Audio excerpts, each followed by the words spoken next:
नमस्कार दोस्तों, एग्जाम मित्र में आपका स्वागत है। आशा करता हूँ आप सभी अच्छे होंगे।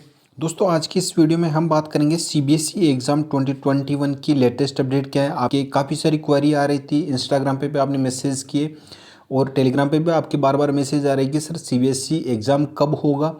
और कुछ एक अभ्यर्थी ऐसे पूछ रहे थे कि सर एग्ज़ाम क्या हमारी खुद की स्कूल में ही होगा, तो क्या अपडेट है, कब तक होगा। आपके जो भी डाउट है दोस्तों आपको वो इस वीडियो में जानने को मिलेंगे। आप वीडियो को शुरू से अंत तक जरूर देखिए। और दोस्तों अगर आप हमारे चैनल पे नए हैं तो चैनल को सब्सक्राइब कीजिए और बेल आइकन को जरूर दबाइए, जिससे कि आने वाले सभी वीडियोज़ की नोटिफिकेशन आपको मिल सके।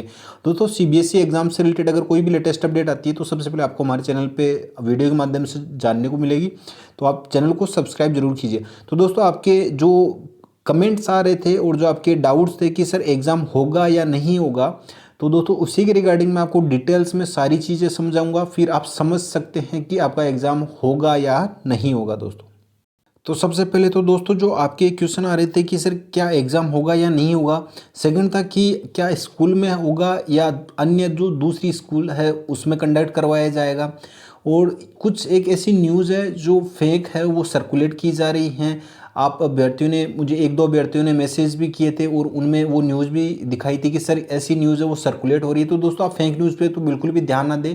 जो ऑथेंटिक न्यूज़ आती है तो उसी पे ही आपको ध्यान देना है। जैसे कुछ मीडिया हाउसेज हैं वो जल्दी से जल्दी अपनी टीआरपी को बढ़ाने के लिए कुछ एक ऐसी फेक न्यूज़ है वो सर्कुलेट कर देते हैं, जिससे बच्चे हैं वो भ्रमित होते रहते हैं। तो उन पे आपको बिल्कुल भी ध्यान नहीं देना है। तो दोस्तों वास्तविकता क्या है, सबसे पहले तो अभी तक जो मीटिंग कंडक्ट करवाई गई थी दोस्तों, जो एजुकेशन मिनिस्टर हैं रमेश पोखरियाल निशंक जी, तो उनके द्वारा मीटिंग कंडक्ट करवाई गई थी अभी हाल ही में रिसेंटली। तो उसमें सीबीएसई बोर्ड के अधिकारी, एजुकेशन मिनिस्टर, स्टेट के जो भी एजुकेशन मिनिस्टर हैं वो, तो उनके बीच में मीटिंग हुई थी। उनमें जो मुख्य ये हेल्थ मिनिस्टर है इनके द्वारा प्रपोजल रखा गया था। उनके द्वारा दो प्रपोजल रखे गए थे। फर्स्ट प्रपोजल तो ये रखा गया था कि आप जो भी अगर एग्ज़ाम कंडक्ट करवाने के पक्ष में हैं तो वो मेजर टेस्ट करवा सकते हैं, मेजर सब्जेक्ट के टेस्ट करवा सकते हैं। सेकंड ये था कि अगर आपकी व्यवस्था नहीं हो रही कि आप दूसरी स्कूल में एग्ज़ाम करवाते हैं, अभ्यर्थियों की दूसरी स्कूल्स में उनके एग्जामिनेशन सेंटर आते हैं, तो अगर आप उनमें नहीं करवा सकते अगर, तो आप अपने खुद की स्कूल है उनमें आप करवा सकते हैं। अपने लेवल पे आप एग्ज़ाम करवा सकते हैं, पेपर सेट कर सकते हैं और अपने जो टीचर हैं उन्हीं की देखरेख में अपने जो क्वेश्चन पेपर हैं तो उनको भी आप सीट को भी चेक करवा सकते हैं। फिर उस बेसिस पे आप मार्क्स के बेस पे आप बच्चों को असेसमेंट में पास आउट कर सकते हैं। तो ये दो प्रपोजल दिए थे। इन दो प्रपोजलों के आधार पे ही दोस्तों मीटिंग कंडक्ट करवाई गई थी, लेकिन उसका कंक्लूजन कुछ भी नहीं निकला।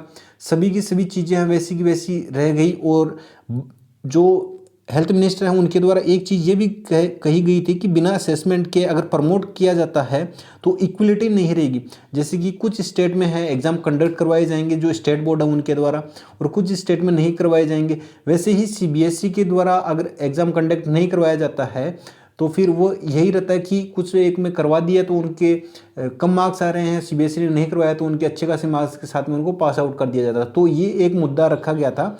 तो इस बेसिस पे ही दोस्तों ये मीटिंग है वो चल रही है। नहीं अभी तक तो इसको पोस्टपोन कर दिया जाता, लेकिन असेसमेंट, लेकिन जो अभिभावकों की और जो बच्चों की डिमांड है वो ये है कि जो इंटरनल असेसमेंट थे तो उनके बेसिस पे ही हमें मार्क्स देके पास आउट कर दिया जाए, पास कर दिया जाए।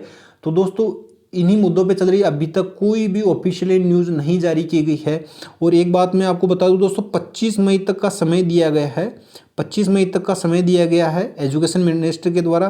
तो जितने भी बड़े बड़े स्कूल्स हैं उनके डायरेक्टर को और जो हेल्थ सेक्रेटरी हैं स्टेट के तो उनको, और स्कूल्स के डायरेक्टर हैं, एजुकेशनल सेक्रेटरी हैं, स्टेट हेल्थ मिनिस्टर हैं, तो उनको प्रपोजल दिया है, उन्हें सोचने का समय दिया कि आपकी क्या राय है, आप किस तरीके से आप एग्ज़ाम करवाना चाहते हो या नहीं करवाना चाहते हो, पक्ष में हो विपक्ष में हो।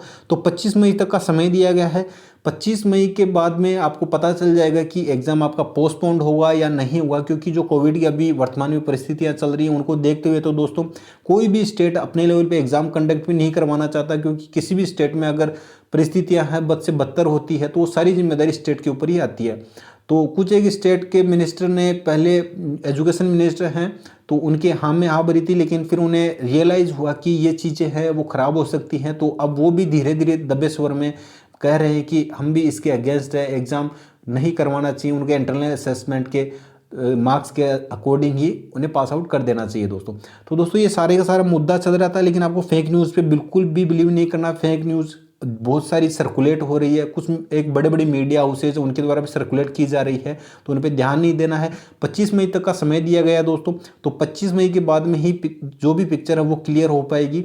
उससे पहले आपको अपनी जो स्टडी है उसको कंटिन्यू रखना। मैं मान सकता हूँ कि जो सिचुएशन चल रही है कि होगा या नहीं होगा, तो उस सिचुएशन में आप नहीं कर सकते, लेकिन फिर भी आपको कॉन्सेंट्रेट बनाए रखना है। आपका एग्ज़ाम होगा या नहीं होगा तो इसका जल्द ही निर्णय आ जाएगा। 1 जून का तो जैसे पूर्व में बताया गया था कि 1 जून को तो डेफिनेटली 100% आपका एग्ज़ाम पोस्टपोन्ड होगा या कंडक्ट करवाया जाएगा, उसकी तो आपको 100% इन्फॉर्मेशन मिल जाएगी। लेकिन दोस्तों ये परिस्थितियों को देखते हुए अभी आगे पीछे चल रहा है कि करवाया जाए या नहीं करवाया जाए, तो आपको भ्रमित बिल्कुल भी नहीं होना। अपनी स्टडी है दोस्तों उसको मेंटेन करके चलना है। आप अच्छे से स्टडी करते रहिए, क्योंकि दोस्तों अभी तक जो भी, अगर आप ये मान के चलिए कि 12th के एग्ज़ाम देंगे, फिर उसके बाद में आप एंट्रेंस एग्ज़ाम भी देंगे, तो अधिकतर यूनिवर्सिटीज़ के कॉलेजेस के एंट्रेंस एग्ज़ाम हैं उनके द्वारा नोटिफिकेशन भी नहीं जारी किया गया है, क्योंकि CBSE एग्ज़ाम का ही वेट किया जा रहा है कि ये एग्ज़ाम कंडक्ट करवाया जाएगा या नहीं करवाया जाएगा। कुछ एक यूनिवर्सिटी ने एंट्रेंस एग्ज़ाम के नोटिफिकेशन जारी किए हैं, 1-2 यूनिवर्सिटी ने, लेकिन अधिकतर के अभी भी पेंडिंग में हैं। तो वो CBSE एग्ज़ाम की जो भी न्यूज़ आएगी उसके बाद में ही नोटिफिकेशन जारी किया जाएगा। सेशन है पहले से ही लेट हो गया है दोस्तों, क्योंकि दिसंबर में एंड हो जाता है, तो बहुत ही लेट हो गया है। तो इसको जल्द से जल्द ही इसका निर्णय लिया जाएगा दोस्तों। और कोई भी इन्फॉर्मेशन आती है CBSE एग्ज़ाम से रिलेटेड तो वो आपको सबसे पहले हमारे चैनल पे देखने को मिलेगी। अब बस यही आपको एक मेरी तरफ से गुजारिश है कि आप जो भी फेक न्यूज़ सर्कुलेट हो रही है उन पे बिल्कुल भी ध्यान नहीं देना है। वास्तविकता है उसको समझना और अच्छे से आपको अपनी स्टडी पे कंसंट्रेट करना है। इधर उधर की बातों पे बिल्कुल भी ध्यान नहीं देना दोस्तों। तो 25 मई तक का दोस्तों आपको वेट करना। 25 मई को सारी पिक्चर है वो क्लियर हो जाएगी, और कोई भी लेटेस्ट अपडेट आती है दोस्तों तो चैनल पर आपको प्राप्त हो जाएगी। तो दोस्तों आपके द्वारा भी ट्विटर पर ट्रेंड चलाया जा रहा है कि कैंसिल करवाया जाए एग्ज़ाम CBSE का, और गवर्नमेंट भी यही चाहती है दोस्तों कि कैंसिल हो। लेकिन सुप्रीम कोर्ट की तरफ से भी दोस्तों, जैसा कि आपने देखा होगा, महाराष्ट्र में पहले एग्ज़ाम है वो कैंसिल कर दिया गया था, तो सुप्रीम कोर्ट में भी ये कहा गया था कि जो इस तरीके से अगर एजुकेशन सिस्टम रहेगा तो फिर बच्चों का भविष्य है वो खतरे में रहेगा। तो कुछ एक ऐसी जो PIL दायर की गई है, कुछ एक जो एजुकेशन के महाधिवक्ता हैं तो उनके द्वारा भी कुछ एक बातें कही गई, तो उन सबको सोच विचार करके ही दोस्तों आगे का निर्णय लिया जाएगा। तो आप ये सारी की चीज़ें जो चल रही है, टसल चल रही है बच्चों के बीच में, पेरेंट्स के बीच में और गवर्नमेंट के बीच में, CBSE के बीच में, तो उनको मद्देनज़र रखते हुए दोस्तों इसका जल्द ही निर्णय आ जाएगा। आपको बिल्कुल भी चिंतित होने की आवश्यकता नहीं है। जो भी निर्णय आए दोस्तों वो आपके लिए अच्छा हो, बस यही है। परिस्थितियों को देखते हुए दोस्तों आपको अपनी स्टडी है उसको कंटिन्यू रखना है, उसमें बिल्कुल भी कोताही नहीं बरतनी है। और दोस्तों अपनी साथ ही एंट्रेंस एग्जाम की प्रिपरेशन भी आपको साथ ही करते रहना है। अगर आप ये मान के चलिए कि अगर आपको पास आउट कर दिया जाता है आपके इंटरनल असेसमेंट के बेस पे, तो आप अभी से ही जो जिस भी यूनिवर्सिटी में आपको एडमिशन लेना है, आपको जिस सब्जेक्ट में भी लेना है, तो आप उसी की प्रिपरेशन अभी से आप स्टार्ट कर दीजिए दोस्तों। तो आई होप दोस्तों आपको यह वीडियो पसंद आया होगा। वीडियो पसंद आया तो वीडियो को लाइक कीजिए, शेयर कीजिए। धन्यवाद। जय हिंद, जय भारत।